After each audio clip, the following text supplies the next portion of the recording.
I've read you the end of this essay before, but today I want to read you the beginning of this essay. This has been assigned to my material culture students. It is not about material culture, but we are starting a unit on death and dying, and this is the theoretical basis for this. So this is Judith Butler from her essay, Violence, Mourning, Politics.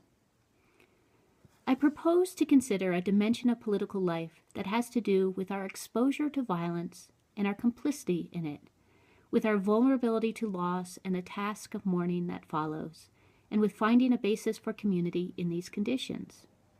We cannot precisely argue against these dimensions of human vulnerability inasmuch as they function, in effect, as the limits of the arguable, even perhaps as the fecundity of the inarguable. It is not that my thesis survives any argument against it. Surely there are various ways of regarding corporeal vulnerability in the task of mourning, and various ways of figuring these conditions within the sphere of politics. But if the opposition is to vulnerability, and the task of mourning itself, regardless of its formulation, then it is probably best not to regard this opposition primarily as an argument. Indeed, if there were no opposition to this thesis, then there would be no reason to write this essay. And if the opposition to this thesis were not consequential, there would be no political reason for reimagining the possibility of community on the basis of vulnerability and loss.